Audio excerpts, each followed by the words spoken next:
सिङ्गो पार्टीलाई एक ठाउँमा उभ्याउन सकिन्छ भन्ने प्रयास पनि सँगसँगै गर्ने हाम्रो कर्तव्य नै थियो र हामी त्यही काममा निरन्तर लागिरहेका थियौँ अझै पनि लाग्छ। तर मैले एउटा कुरा डे वानबाट लगातार भनिरहेको थिएँ, विशेष महाधिवेशन 2488 जना महाधिवेशन प्रतिनिधि साथीहरूले आफ्नो हक प्रयोग गर्न आयोजना गर्नुभएको हो। म यसको आयोजक होइन, म यसको पाहुना।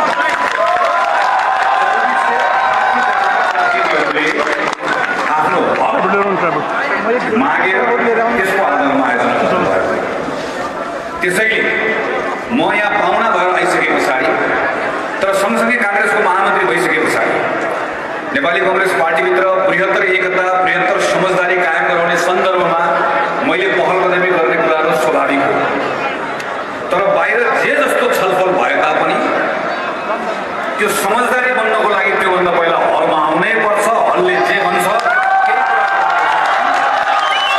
जीवनबाट लगातार उठाउँदै आइरहेको थिएँ। तर बडो दुःखका साथ भन्नुपर्छ, सिङ्गो नेपाली कांग्रेस पार्टी भृगुनी मण्डलमा आइपुगेको छ। पार्टीका देशभरिका समर्थक शुभेच्छुकहरू यो कसरी टुङ्गिन्छ भनेर हेरिराख्नु भएको छ। तर यत्रो भव्य आयोजनाको बिचमा नेपाली कांग्रेस पार्टीको कार्यक्रम भइराख्दै गर्दाखेरि हामीले मञ्चबाट भनेका कुराहरूलाई वा औपचारिक अनौपचारिक रूपमा गएर भनिएका कुराहरूलाई पार्टीको नेतृत्वले यसलाई गम्भीरतापूर्वक लिँदै लिए। म त भन्छु मेरो कुरा बुझ्दै बुझेँ, म कसैलाई दोष दिन्छु। मैले बुझाउन सकिनँ, मैले बुझाउने क्षमता राख्न सकिनँ भन्ने थाहा छ। केही दिन अगाडि के भनेर प्रचार गरियो, विशेष महाधिवेशनको पक्षधर महामन्त्रीहरूले 40% सिट। आज केही समय अगाडि मैले पढेँ छापा, केही समय अगाडि के भनेर प्रचार गरिएको छ, विशेष महाधिवेशनको पक्षधरहरूले गगन थापालाई प्रधानमन्त्री बनाउने गरेको प्रस्ताव। त्यो हिजो भनेको कुरा पनि वाहियात थियो, आज भनेको कुरा पनि वाहियात थियो। तपाईँको मनमा होला, कसैको मनमा होला, त्यो मनको कुरा थिएन। हामीले आज पार्टी सभापतिजीको घरमा बिहानै समय मागेर गयौँ। आज सभापतिजीले बोलाउनु भएको होइन, हामी दुईटा महामन्त्री समय मागेर गयौँ र समय मागेर गएर आज उहाँलाई हामीले अनुरोध गरेर भन्यौँ कि जुन कुरा हामीले सार्वजनिक रूपमा भन्दै आएका छौँ कि हामी सामान्य अवस्थामा छैनौँ सभापतिजी, हामी असामान्य अवस्थामा छौँ। यो असामान्य अवस्थामा भएको कारणले गर्दा असामान्य निर्णय लिनुपर्ने अवस्था आएको छ। एकैछिन प्लिज, बाहिर साथीहरू छिर्दै हुनुहुन्छ, एकैछिन प्लिज नारा नलागिदिनुहोस् ल। तपाईँहरूलाई पनि मेरो कुरा सुनाउनु छ। मैले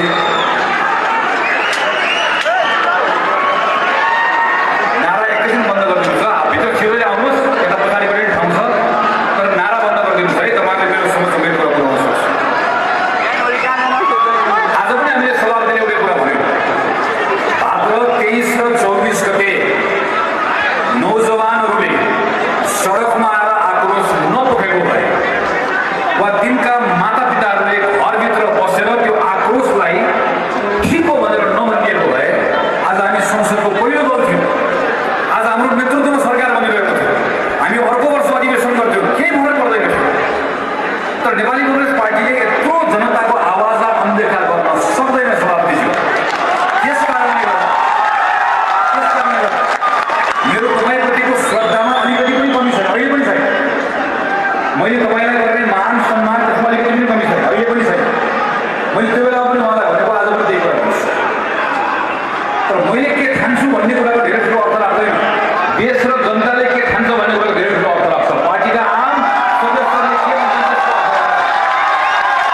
त्यसले बडो विनम्रतापूर्वक असोज 28 गते हामीले तपाईँलाई भन्यौँ र तपाईँले सबै कार्यकारी जिम्मेवारी छाडेर अब म गएँ, अब म छाड्छु, अब म अलग बस्छु, पार्टी पनि सञ्चालन गर्नु, निर्वाचनमा घाट्नु भनेर जाँदै गर्दा हामीले यो सबभन्दा बढी जय जयकार गऱ्यौँ। हामीले त्यो बेलामा हेर्नु सभापति हाम्रो जस्तो हुनुपर्छ भनेर भन्यौँ। तर केही दिन बित्न पाउँदा नपाउँदै तपाईँको अनुपस्थितिमा छटपटाएका नेपाली कांग्रेस भित्रका केही साथीहरूले तपाईँलाई फेरि तानेर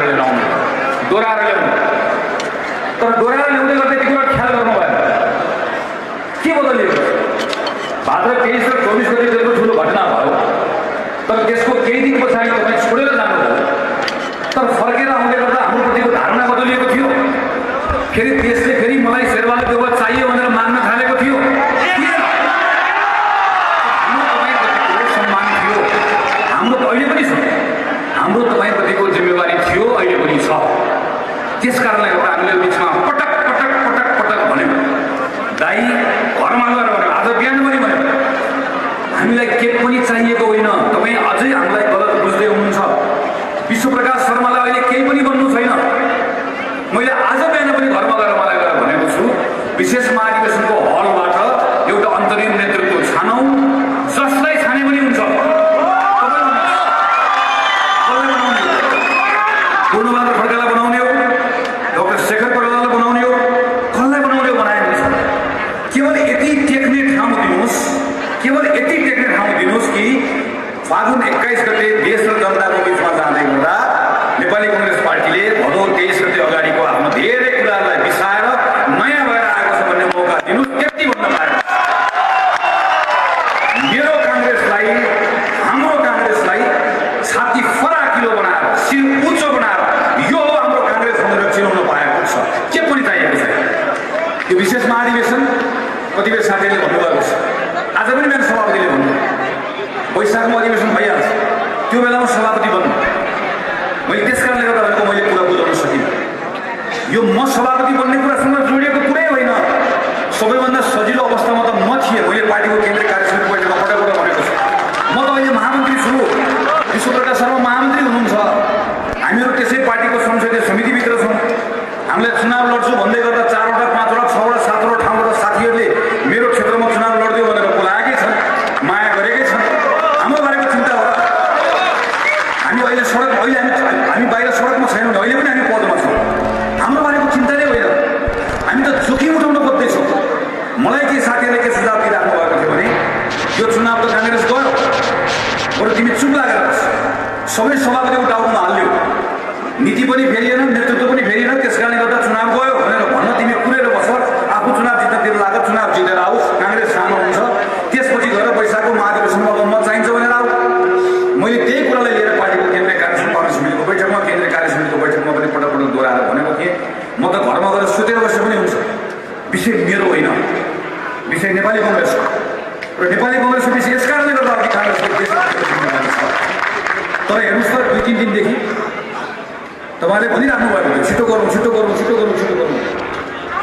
तर हामी अझै पनि हामीलाई अरू कुनै कुराको लोभ भएको भए, हामी अस्ति नै यत्रो साथीहरू आउनुभएको छ, यत्रो ठुलो सङ्ख्यामा साथीहरू आउनुभएको छ, सजिलैसँग बहुमत छ। यहाँ बहुमत महाधिवेशन प्रतिनिधिहरू भएको ठाउँबाट सरासर अस्ति नै अधिवेशनको प्रक्रिया र कुरा गरेर गरिदिएको हुन्छ। हामी तपाईँ देखिराख्नु भएको छ, तपाईँहरू थाकिसक्नु, गाली गरेर राख्नुभएको छ, भोलि सङ्क्रान्ति छ, चाँडो गरेर भन्नुभएको छ। तर हामी निर्वाचनको तालिका निकालेका छौँ, सारेका छौँ, किनकि हामी त्यहाँबाट साथीहरू जानुभएको छ, वार्ता गरेर राख्नुभएको छ, संवाद गरेर राख्नुभएको छ, छलफल गरेर राख्नुभएको छ। अहिले पनि म र विश्वप्रकाश शर्मा जहाँ बसिरहेका छौँ, बसिरहेको ठाउँमा बसेर हामीहरू संवादमा भएको नेताहरूसँग मैले त कमै कुरा गरिरहेको थिएँ, विश्वप्रकाश शर्मा कुराकानी गरिराख्नु भएको थियो, छलफल गरिराख्नु भएको थियो, अझै विकल्पहरू छन् भनिराख्नु भएको थियो। तर हामी एउटा कुरा हामीले आज विश्वप्रकाश शर्माले भन्नुभयो कि ल ठिक छ, सबै कुराहरू भए, तर नेपाली कङ्ग्रेस पार्टीले यो चुनावमा प्रधानमन्त्रीको उम्मेदवार गगन थापा भनेको होइन, जसलाई बनाउने बनाउनुहोस्, तर नेपाली कङ्ग्रेस पार्टीले अब चुनावमा जाँदै गर्दा यति त भनेर जाउँ, हाम्रो प्रधानमन्त्रीको उम्मेदवार श्री शेरबहादुर देउवा होइन भनेर त जाउँ। अपमान गरेर भनेको होइन, हाम्रो दाई हो, नेताहरू अपमान गरेर भनेको होइन, अहिले पनि होइन, मनमा केही क्लेश राखेर भनेको होइन। तर देश र जनताको अगाडि भन्नुपर्ने आज हाम्रो बाध्यता छ। त्यस कारणले गर्दा यो कहिले सिग्नेचरको कुरा आएको छ, कहिले यसको कुरा आएको छ, कहिले त्यसको कुरा आएको छ, यी कुनै कुरा होइन। केवल कुरा यति मात्रै थियो कि हामी अब विशेष अधिवेशन पछाडि, विशेष महाधिवेशन पछाडि नेपाली कङ्ग्रेस पार्टी बदलेर आयो भनेर भन्न पाउने कि नपाउने, प्रधानमन्त्री कसलाई बनाउनु छ बनाउनुहोस्, यो विशेष महाधिवेशनको हलबाट अन्तरिम सभापति कसलाई बनाउनु छ बनाउनुहोस्, हामी सबै विकल्पको लागि खुला। अझ हामीले आज केसम्म भन्यो भने सामूहिक नेतृत्व छान्नुपर्छ, त्यो पनि छान्नुहोस्। तर एउटा कुरा भन्न पाउनु पर्यो, बाहिर निस्केपछि यत्रो साथीहरू आउनुभएको छ, जम्मा एउटा कुरा भन्न पाउनु पर्यो, कोही सभापति भनेको भन्न पाउनु पर्यो भनेको होइन। तपाईँहरूमध्ये कतिजना यहाँ आउनुभएको छ, मलाई के भन्नुभएको छ भने खबरदार नेतृत्व फेरि नभने छाड्दैनौँ भनेर भन्नु।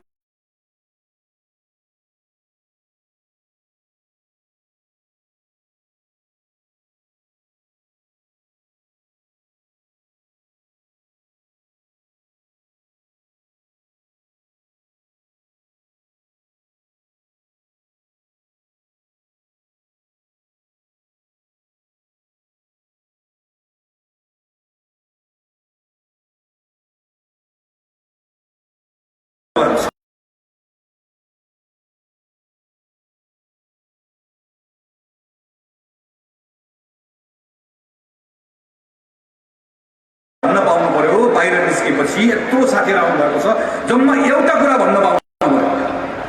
हामी कोही सभापति भनेको भन्न पाउनु पर्यो भनेको होइन। तपाईँहरूमध्ये कतिजना यहाँ आउनुभएको छ, मलाई के भन्नुभएको छ भने खबरदार नेतृत्व फेरि नभने छाड्दैनौँ भनेर भन्नु।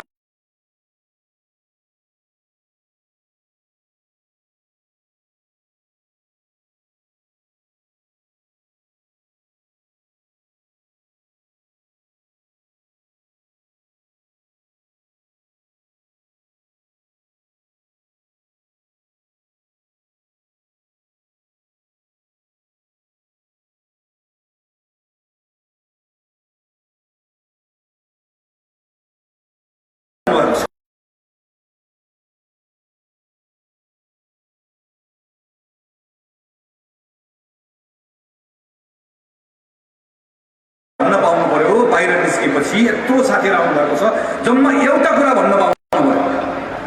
हामी कोही सभापति भनेको भन्न पाउनु पर्यो भनेको होइन। तपाईँहरूमध्ये कतिजना यहाँ आउनुभएको छ, मलाई के भन्नुभएको छ भने खबरदार